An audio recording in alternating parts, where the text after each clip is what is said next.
So hello children, this is your student leader और आज हम पढ़ने वाले हैं हिस्ट्री क्लास 9 का फर्स्ट चैप्टर फ्रेंच रेवोल्यूशन। तो let us start the chapter. अब बेसिकली हम लोग चैप्टर को पढ़ेंगे line by line, but chapter पढ़ने से पहले वी शुड नो कि हमें किस चीज़ों के बारे में चैप्टर में पढ़ना है। तो अब हम पढ़ेंगे फ्रेंच रेवोल्यूशन के बारे में, यानी कि वो सारी एक्टिविटीज़ जो फ्रांस में हुई है या फिर वो सारे रिफॉर्म्स या फिर वो सारे रिवोल्ट्स जो फ्रांस में हुए हैं डेटेड बिटवीन 1774 टू 1804। अब बेसिकली हम जानेंगे कि फ्रेंच रेवोल्यूशन का जो रिजल्ट क्या था और इसके रीजंस क्या थे, क्यों हुआ है फ्रेंच रेवोल्यूशन। तो फ्रेंच रेवोल्यूशन होने का मेजर कारण था मोनार्की की एब्सोल्यूट पावर को कम करना। हमारे सारे जितने भी फ्रांस के लोग थे उस टाइम पे वो चाहते थे कि मोनार्की को एकदम अनकंट्रोलेबल पावर नहीं मिले, मतलब जो राजा और जो राजा का राजपाट है उसके हाथ में पूरी पावर नहीं रहे, बल्कि कॉमन लोगों का भी कुछ से रहे, उसमें उनकी कुछ आवाज़ रहे। तो ये फ्रेंच रेवोल्यूशन का एक कारण था। फिर हम देखेंगे कि हमने फ्रेंच रेवोल्यूशन में कौन से आइडियाज़ या कौन सी वैल्यूज़ या कौन से सब्जेक्ट्स के बारे में mainly throughout the chapter discussion किया है। तो वो 3 आइडियाज़ है, idea of liberty, equality and fraternity. So बच्चों, यू नीड टू रिमेंबर ये जो 3 आइडियाज़ है of liberty, equality and fraternity, इनको आपको याद रखना है। इनको आपको क्यों याद रखना है? तो इसका ये कारण है कि अगर आपसे कोई पूछता है that what have you studied, इस फ्रेंच रेवोल्यूशन से आपने क्या सीखा, तो आपको लिखना है the idea of liberty, equality and fraternity को सीखा था यूरोप के लोगों ने एंड पूरे विश्व के लोगों ने फ्रेंच रेवोल्यूशन से। तो स्टार्ट करते हैं। अब फ्रेंच रेवोल्यूशन के पहले फ्रांस की स्थिति क्या थी, हम पहले वो देखेंगे। तो फ्रेंच रेवोल्यूशन के पहले फ्रांस में एब्सोल्यूट मोनार्की थी, जिसका मतलब है राजा का राजपाट था। अब फ्रेंच रेवोल्यूशन के पहले यानी कि 1774 में एक राजा जिनका नाम था लुई द 16, उन्होंने अपने आप को राजा की गद्दी पे बिठाया था and he was married to a princess Marie Antoinette, जो ऑस्ट्रिया की प्रिंसेस थी। ठीक है, उस टाइम पे जो फ्रांस की सोसाइटी थी, फ्रांस की पॉपुलेशन थी, मेनली 3 ग्रुप्स में बटी हुई थी। तो देखो बच्चों, अगर हम देखते हैं हमारे इंडिया में जैसे कास्ट सिस्टम है ना, वैसे ही ये फ्रांस का कास्ट सिस्टम था, या मतलब हम कह सकते हैं कि सॉर्ट ऑफ कास्ट सिस्टम, जिसमें जो पॉपुलेशन है वो 3 अलग ग्रुप्स में बटी हुई है, जिसको हम बोलते हैं एस्टेट्स। जो फर्स्ट एस्टेट था वो थी द क्लर्जी। क्लर्जी मतलब वो लोग जो किसी ना किसी वे में अपना कुछ पावर होल्ड करते हैं वाया चर्च, मतलब चर्च में उनका कुछ इंपॉर्टेंट इंस्टीट्यूशन है, something that they related to the church. Second state में आते हैं नोबिलिटी, यानी कि वो लोग जो नोबल पीपल थे या फिर जो रॉयल फैमिली से बिलोंग करते थे या कुछ उनका इन्फ्लुएंस रखते थे। जो थर्ड स्टेट के लोग थे वो थे बेटा common people, that is commoners. अब उसमें वो लोग आते थे जो फर्स्ट और सेकेंड स्टेट में नहीं आए हैं, जैसे कि manufacturers, lawyers, administrative officials, big businessman and peasants, artisans, small peasants, landless laborers, servants and many more। अब जो थर्ड स्टेट है ना, वो उस टाइम फ्रांस की 97% की पॉपुलेशन थी, और उस 97% की पॉपुलेशन में से ना बच्चों अराउंड 90% वर पेजेंट्स। क्या थे वो? पेजेंट्स थे। 90% क्या थे? पेजेंट्स थे। तो ये बात जानना बहुत ज़रूरी है कि पेजेंट्स कितने थे। 90% वर द पेजेंट्स। नेक्स्ट हम पढ़ेंगे इकोनॉमिकल क्राइसिस, यानी कि आर्थिक तंगी, जो फ्रेंच रेवोल्यूशन का एक मेन कारण है। आर्थिक तंगी से ही फ्रेंच रेवोल्यूशन निकल करके आया है। तो देखेंगे अब हम। France face severe financial troubles with massive government debt from wars and extravagant royal spendings. Poor harvests led to bread shortage, while heavy taxes burdened the common people, creating widespread poverty and discontent. अब बच्चों, economical crisis यानी कि आर्थिक तंगी का कारण क्या है, हम वो जानेंगे।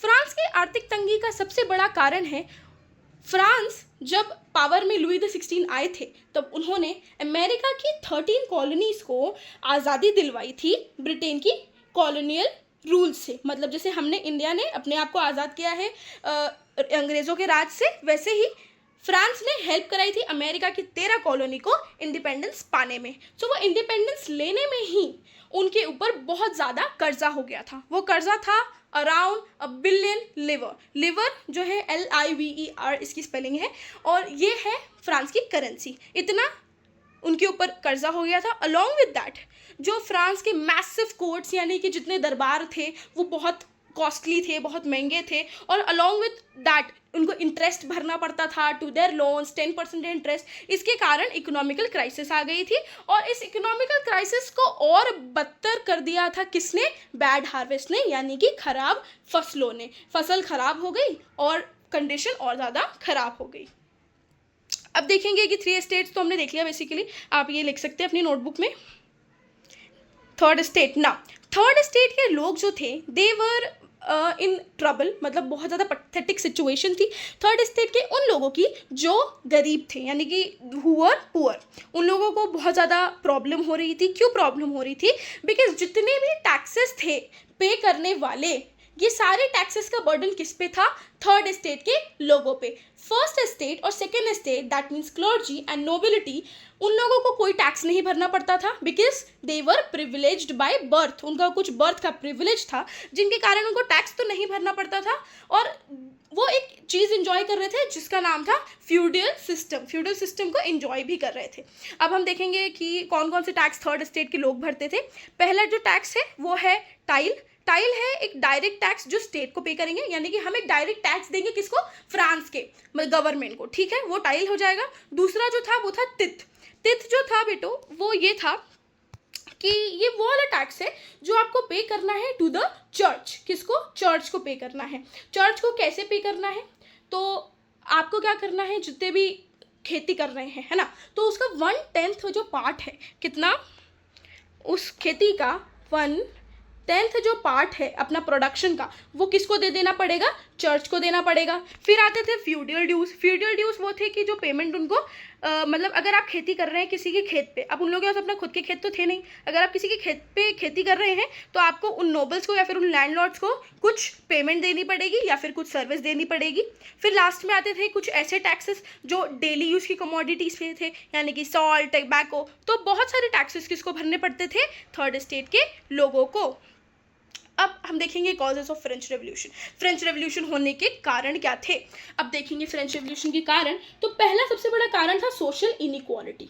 सोशल इनइक्वालिटी यानी कि डिस्क्रिमिनेशन सोसाइटी में। वो तो देख रहे हैं हम कि 3 स्टेट है, लेकिन जो टैक्स है वो थर्ड स्टेट ही भर रहा है, और पहले 2 कुछ नहीं भर रहे हैं। सारा बर्डन किसके ऊपर है? थर्ड स्टेट के ऊपर। दूसरा है इकोनॉमिकल हार्डशिप। इकोनॉमिकल हार्डशिप क्यों? क्योंकि पहली बात तो ब्रेड की शॉर्टेज है, हार्वेस्ट खराब हो चुकी है, टैक्स बहुत सारे हैं, बहुत टैक्स भरने पड़ रहे हैं, लेकिन जो वेजेस है यानी कि जो सैलरी है वो बहुत कम है, लेकिन टैक्सेस बहुत सारे हैं, और गवर्नमेंट के ऊपर बहुत सारा डेथ है यानी कि बहुत सारा कर्जा है, जिसके कारण वो टैक्स को और ज़्यादा बढ़ाए जा रहे हैं। उसके बाद होते हैं एनलाइटमेंट आइडियाज़ और वीक लीडरशिप, यानी कि कुछ लोग थे उस टाइम पे जो इस आइडिया को आगे बढ़ा रहे थे कि फ्रेंच में जो मोनार्की, फ्रांस जो है उसमें मोनार्की को ज़्यादा पावर नहीं होना चाहिए। ऐसे बहुत सारे कारण थे। तो नेक्स्ट हम देखेंगे अब क्या होता है। अब जैसे ये पैसों की डिमांड बढ़ती है टू द गवर्नमेंट। अब राजा को ट्रेजर जो मिला है वो तो खाली मिला है, अब उसको बहुत सारी चीज़ों को मेंटेन करना है। पहली बात लोन का रिपेमेंट करना है, दूसरा आर्मी मेंटेन करनी है, अपने यूनिवर्सिटीज़ मेंटेन करनी है, अपना कोर्ट मेंटेन करना है। तो इन सब चीज़ों के लिए लगेंगे पैसे। अब ये पैसे आएंगे कहाँ से? तो राजा ने सोचा कि हम क्या करते हैं, टैक्स बढ़ा देते हैं। टैक्स बढ़ा देंगे तो हमारे पास पैसा आएगा eventually, and we'll invest in the subjects जो हमने मेंशन करे हैं।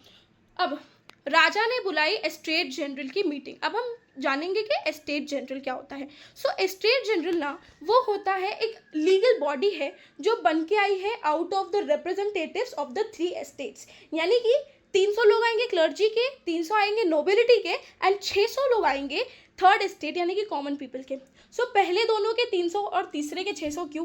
क्योंकि जो पहले दोनों है ना उनकी पॉपुलेशन भी कम है और 300 पॉपुलेशन में ज़्यादा भी है। तो उन्होंने सोचा कि स्टेट जनरल की मीटिंग बुलाते हैं और टैक्सेस का जो प्लान है प्रपोज करते हैं। अब उन्होंने मीटिंग बुलाई, मीटिंग में आए 300 लोग फर्स्ट और सेकेंड स्टेट के, एंड थर्ड स्टेट के 600 लोग आए। नाउ अब we need to know one thing which is very important कि वहाँ पे एक वोटिंग करने का एक सिस्टम होता था, जिसका था कि हर एक स्टेट का एक वोट होगा। जिसका मतलब क्या है कि हम अभी लिख के देखेंगे कि जैसे जो फर्स्ट स्टेट है, फर्स्ट स्टेट का होगा 1 वोट काउंट, ठीक है। सेकंड का होगा 1 वोट काउंट और थर्ड का होगा 1 वोट काउंट। अब ये एक प्रॉब्लमैटिक है। ये प्रॉब्लमैटिक क्यों है? इसका प्रॉब्लमैटिक होने का ये कारण है कि अगर फर्स्ट और सेकेंड स्टेट के लोगों को अग्री नहीं करना होगा टू द प्लान, तो वो लोग तो रिजेक्ट कर देंगे और वोटिंग उनके अगेंस्ट में हो जाएगी। तो थर्ड स्टेट वालों का जो प्रॉब्लम को कौन एड्रेस करेगा? वो लोग कैसे एड्रेस करेंगे? तो लोगों ने कहा, थर्ड स्टेट के लोगों ने किंग से डिमांड रखी कि हम लोगों को पूरी की पूरी असेंबली को एज अ होल ट्रीट करना होगा और हर एक इंसान की वोट को काउंट किया जाएगा, मतलब हर एक इंडिविजुअल की वोट को काउंट किया जाएगा, उस बेसिस पे रिजल्ट्स आएंगे। तो जो किंग थे उन्होंने बोला कि I do not agree to the principle, मतलब उन्होंने बोला कि हम इस बात को नहीं मानते हैं, जिसके कारण जिससे नाराज होकर थर्ड स्टेट के लोगों ने छोड़ दिया वो स्टेट जनरल की मीटिंग और वो चले गए। अब उनके जाने पे उन्होंने डिसाइड किया कि अब हमें अपने रेवोल्यूशन खुद करनी पड़ेगी, अपनी क्रांति खुद करनी पड़ेगी। तो उन्होंने डिसाइड किया कि हम अपनी एक न्यू वो बनाएंगे, क्या बोलते हैं, कॉन्स्टिट्यूएंट असेंबली बनाएंगे, जिसका नाम उन लोगों ने नेशनल असेंबली रख लिया। नेशनल असेंबली उन लोगों ने रखा अपने आप का नाम, एंड क्या किया, नेशनल असेंबली अपने आप का नाम रख लिया। और उसके साथ साथ सारा उन्होंने एक ओथ लिया। ओथ क्या लिया उन लोगों ने बच्चों? ओथ उन्होंने ये लिया कि हम लोग वो करेंगे। तो बच्चों ये आप लोग नोट कर सकते हैं स्टेट जनरल की मीटिंग में क्या क्या चीज़ें हुई हैं। ये सारे इंपॉर्टेंट पॉइंटर्स है, अगर एग्जाम में क्वेश्चन आता है तो आपको यहीं से लिखना है। और स्टेट जनरल की मीटिंग का जो डेट है, इट इज़ वेरी इंपॉर्टेंट। वो जो डेट है वो 5 मई 1789 में हुआ है। कब हुआ है? 5 मई 1789 में। Okay, so let us move forward now. अब क्या होता है, जैसे हमने जाना कि वो जो थर्ड स्टेट के लोग थे वो बुरा मान गए थे, उनको नहीं पसंद आया था किंग का प्रपोजल। तो वो लोग बाहर जाते हैं और अपनी खुद की एक असेंबली बना लेते हैं और अपनी खुद की असेंबली बनाते हैं। कहाँ पे ये लोग वो मीटिंग कहाँ पे करते हैं? ये लोग वो मीटिंग करते हैं at the tennis court in Versailles. Versailles के टेनिस कोर्ट में करते हैं और बोलते हैं कि जब तक, एक ओथ लेते हैं कि जब तक हम अपने फ्रांस का कॉन्स्टिट्यूशन ड्राफ्ट नहीं कर लेते और मोनार्की की पावर कम नहीं कर देते, वी वॉन्ट सेपरेट, हम लोग अलग अलग नहीं होंगे और हम इसी आइडिया पे काम करते रहेंगे फर्दर। उन्होंने ये डिसाइड कर लिया। तो ये असेंबली बनती है कब? 20 जून 1789 को ये असेंबली बन जाती है एट वर्सलिस। जो उसके लीडर्स बनाए जाते हैं मीराबियो एंड अब्बेसियास। बेटा ये दोनों नाम बहुत इंपॉर्टेंट है, आप कहीं लिख लीजिए, मीराबियो एंड अब्बेसियास। मीराबियो कौन थे? सो मीराबियो एक पर्सन थे जो नोबिलिटी की फैमिली को बिलोंग करते थे, बट स्टिल वो एक आइडिया अपने मन में रखते थे कि फ्यूडल्स प्रिविलेजेस को हटा देना चाहिए और इक्वालिटी लानी चाहिए। और दूसरे थे अब्बेसियास जो क्लर्जी को बिलोंग करते थे, but still they were supporting the third state. तो ये दोनों लोग थे। अब नेशनल असेंबली बहुत ज़्यादा मतलब बिजी थी किस चीज़ में?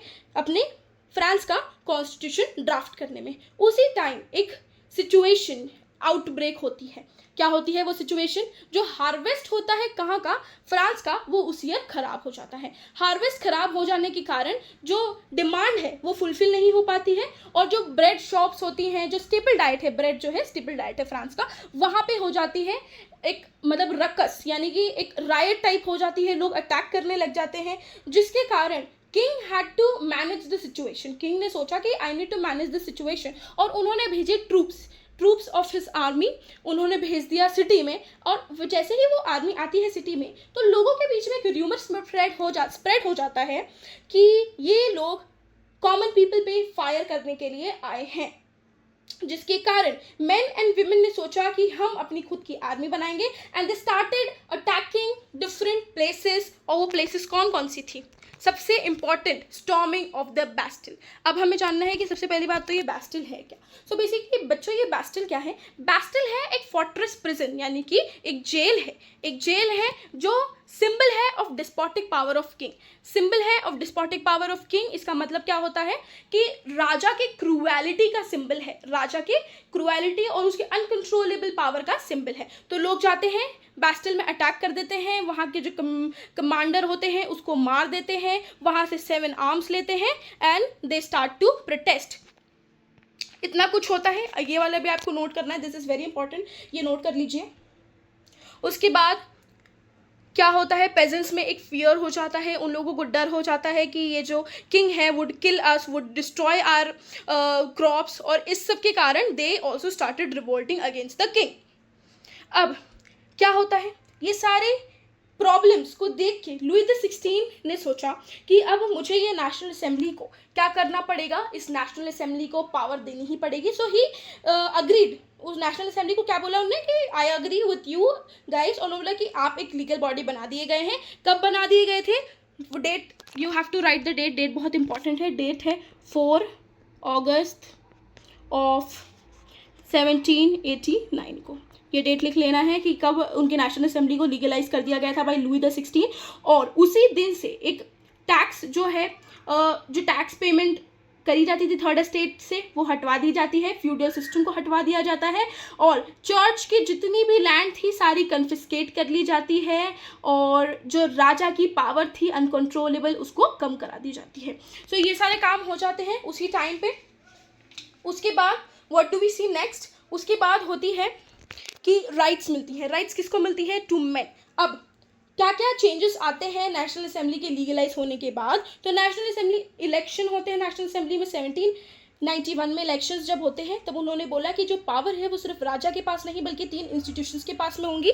लेजिस्लेटिव, एग्जीक्यूटिव एंड जुडिशरी के पास. जुडिशरी में आते हैं जज, एग्जीक्यूटिव में आते हैं किंग और उसके मेंबर्स, एंड ये लेजिस्लेचर में आते हैं नेशनल असेंबली एंड इलेक्टोरल्स. अब जब ये नया पॉलिसी आता है ना, तो इसमें इन्होंने एक डिस्टिंग्विश करा था टू द पॉपुलेशन की. पॉपुलेशन को 2 उसमें हिस्से में बांट दिया था. पहले थे एक्टिव सिटीजन्स, दूसरे थे पैसिव सिटीजन्स. एक्टिव सिटीजन्स क्या है? तो एक्टिव सिटीजन्स वो लोग हैं जो मेल है. पहली बात तो उनको मेल होना ज़रूरी है. एंड वो 25 साल से ऊपर होने चाहिए. 25 अबव उनकी एज होनी चाहिए.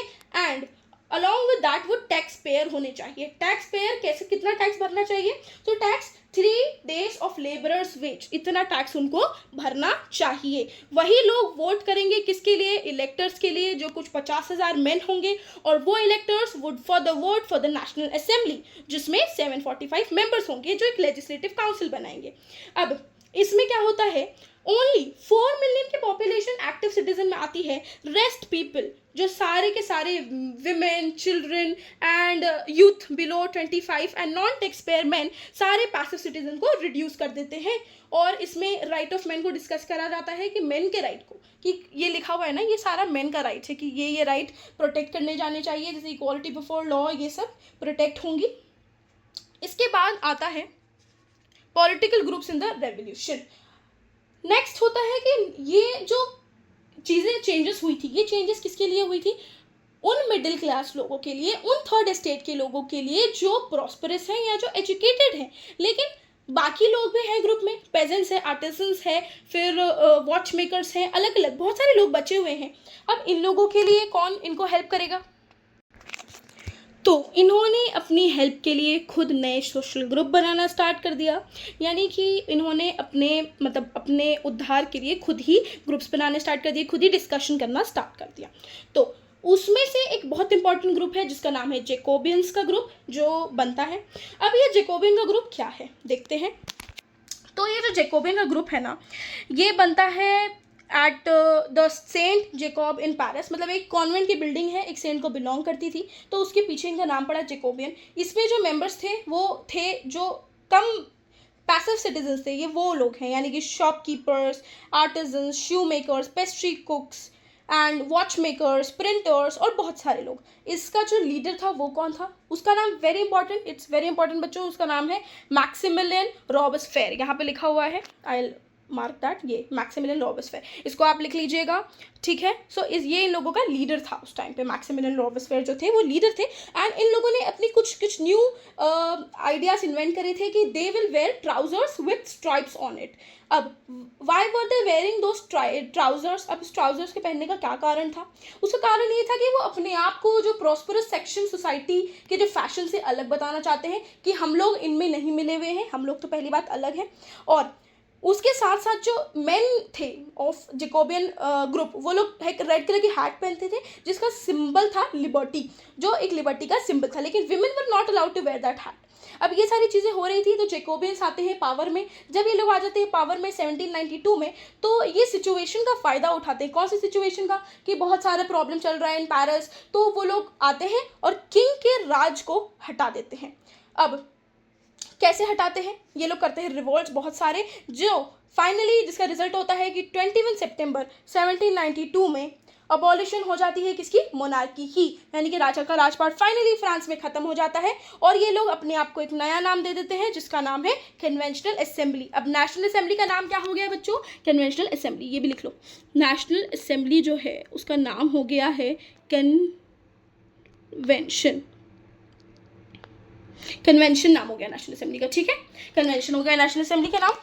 जैकोबियंस आ गए रूल में और उन्होंने अपने आप को अब इलेक्शन में क्या बोला कि अब इलेक्शन में सारे मेन वोट कर सकते हैं, मेन सारे के सारे वोट कर सकते हैं, लेकिन विमेन को अभी भी क्या पावर दी गई है? नहीं, अभी विमेन को अभी पावर नहीं दी गई है। फिर फर्दर इसी जैकोबियन क्लब के बेसिस पे फर्दर इसी जैकोबियन क्लब के बेसिस पे क्या होता है कि जो राजा थे लुई द 16 उनको पकड़ लिया जाता है। किस अपराध में पकड़ा जाता है?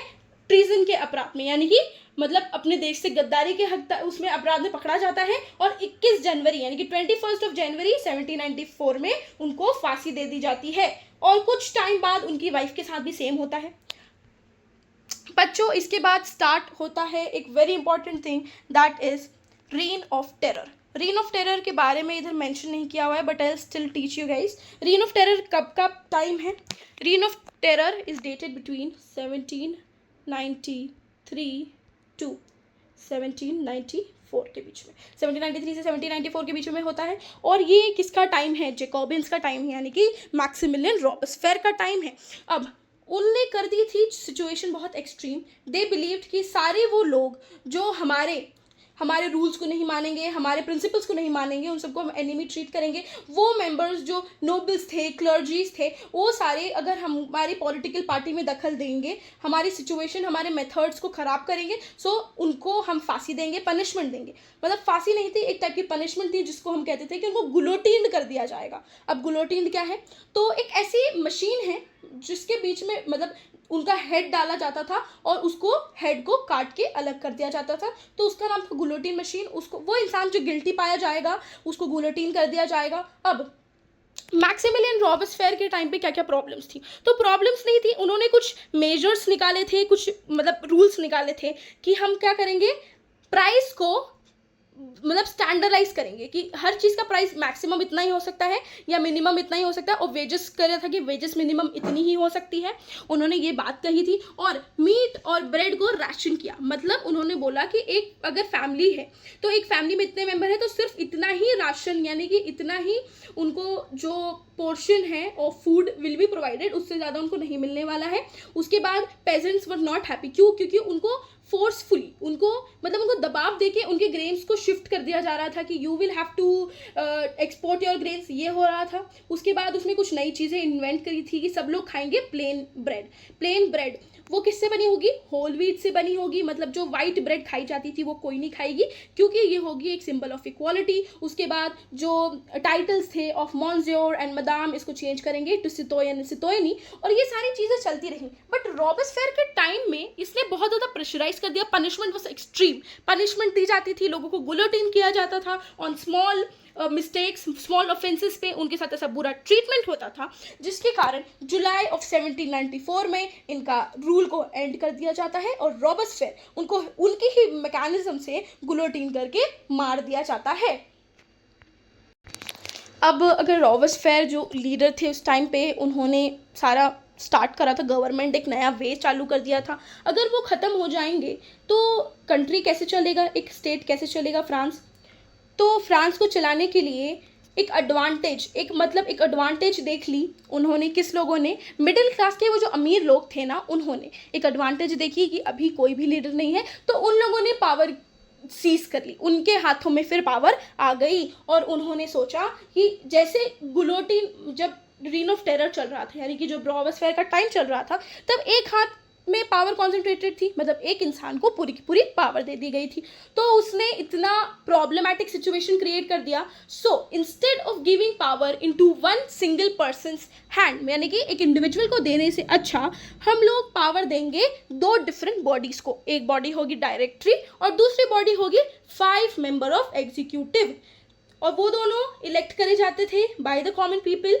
एंड होता क्या था कि ये काम नहीं कर पाया ज़्यादा टाइम तक। क्यों? क्योंकि आपस में झगड़ा हो जाता था और डायरेक्टर कभी भी क्या कर देता था, अबॉलिश कर देता था, यानी कि हटा देता था, बर्खास्त कर देता था एग्जीक्यूटिव की काउंसिल्स को। तो ये सिचुएशन बिगड़ती जा रही थी और बिगड़ते बिगड़ते मिलिट्री डायरेक्टरी आ जाती है फ्रांस में एंड नेपोलियन बोनापार्ट आ जाते हैं। Napoleon Bonaparte is a very important person, इसको बारे में अपन को जानना चाहिए। नेक्स्ट है, उसके बाद क्या हो जाता है नेपोलियन बोनापार्ट के आने के बाद, उसके बाद आता है विमेन के बारे में पढ़ेंगे कि विमेन का क्या रोल रहा है फ्रेंच रेवोल्यूशन में। तो विमेन बहुत ज़्यादा एक्टिव पार्टिसिपेंट्स रही हैं फ्रेंच रेवोल्यूशन की। जो बेसिकली जो गरीब घर की महिला थी, यानी कि जो थर्ड स्टेट की गरीब फैमिली से बिलोंग करती थी, ये उन लोगों के लिए बहुत इंपॉर्टेंट है, क्योंकि वो लोग सोच रहे थे कि अगर हम लोग पॉलिटिक्स में नहीं आएंगे तो हमारी प्रॉब्लम्स कौन डिस्कस करेगा, कोई भी नहीं। So we need to get into politics, हमको भी इक्वल राइट्स चाहिए एज मेन, और हमारी लाइफ्स को सुधारने के लिए पहले हमें खुद पॉलिटिक्स में आना पड़ेगा। सो उन्होंने भी अपनी बहुत सारे क्लब्स बनाए, जिसमें से एक मेजर क्लब था, उसका ये नाम था, नाम रिमेंबर करेंगे सारे, लिख लीजिए, the society of revolutionary and Republican women. ठीक है, ये आप लिख लीजिएगा। तो ये जो लोग थे, ये सोसाइटी बनी थी, ये जब बने थे, ये जो ग्रुप्स बने थे, तो प्री रेवोल्यूशनरी, मतलब जब फर्स्ट टाइम रेवोल्यूशनरी एक्ट हुई थी, तब वुमेन को भी कुछ राइट्स दिए गए थे कि जैसे वो लोग एजुकेशन प्राप्त कर सकते हैं, नो मैटर अगर वो गरीब घर से आते हैं कि अमीर घर से, डिवोर्स जो है वो लीगलाइज कर सकते हैं, मेन विमेन दोनों डिवोर्स दे सकते हैं, शादी एक कॉन्ट्रैक्ट के बेसिस पे होगी, तो विमेन काम पे जा सकती है, विमेन पढ़ाई कर सकती है, ये सारी बात डिस्कस करी गई थी। लेकिन जैसे ही रॉबेस्पियर आए, उन्होंने ये सारी चीज़ों को बर्खास्त कर दिया, कैंसिल कर दिया, विमेन को वापस से पैसिव सिटीजन बना दिया और विमेन की इस लड़ाई में कोई योगदान नहीं दिया। फाइनली कब विमेन को वोटिंग राइट्स मिलते हैं? कुछ बहुत सालों बाद, that is 1946, but still women were active participants, women बहुत एक्टिवली पार्टिसिपेट कर रही थी in French revolution. Reign of terror तो हमने पढ़ लिया है बच्चों, रीन ऑफ टेरर के ये जो नोट्स हैं आपको ये सब लिख लेने हैं। ओके, सो रॉबेस्पियर का ये डाउनफॉल है, ये वाले भी नोट्स हैं, वीडियो पॉज करिए, इसके नोट्स लिख लीजिए, ये बहुत इंपॉर्टेंट है क्वेश्चन आंसर लिखने के लिए। नेपोलियन बोनापार्ट के बारे में अब देखेंगे हम। सो नेपोलियन बोनापार्ट कैसे आते हैं? सो नेपोलियन बोनापार्ट आते हैं इन, इसकी डेट लिख लीजिए, यहाँ पे डेट नहीं लिखी हुई है, I should write the date.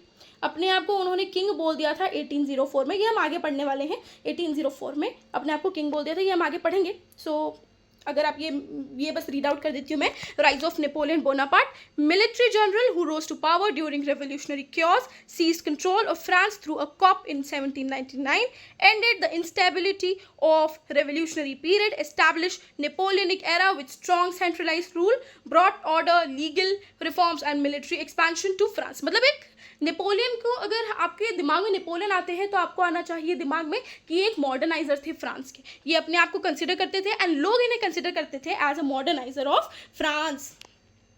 So impact क्या होता है बच्चों फ्रेंच रेवोल्यूशन का? एब्सोल्यूट मोनार्की, जो हमने स्टार्टिंग में पढ़ी थी कि मोनार्की को अबॉलिश करना था, यानी कि राजा के राजपाट को हटाना था, पूरी तरीके से हटा दिया था।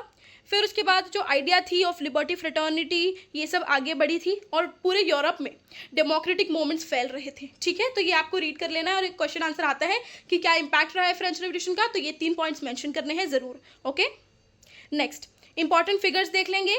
लुई 16 थे, Marie Antoinette, Maximilian Robespierre, and नीचे वाले जो है वो सब राइटर्स हैं ऑफ द बुक्स या फिर कोई से जनरल या फिर न्यूज़पेपर के, तो ये भी कभी कभी आ जाते हैं एमसीक्यूज में, तो ये भी आपको रीड कर लेना है। ये टाइमलाइन दी हुई है बच्चों, ये पूरी की पूरी टाइमलाइन आप पढ़ेंगे। डेट्स इंपॉर्टेंट देखते हैं, डेट्स लिख लीजिए, डेट्स आर वेरी इंपॉर्टेंट।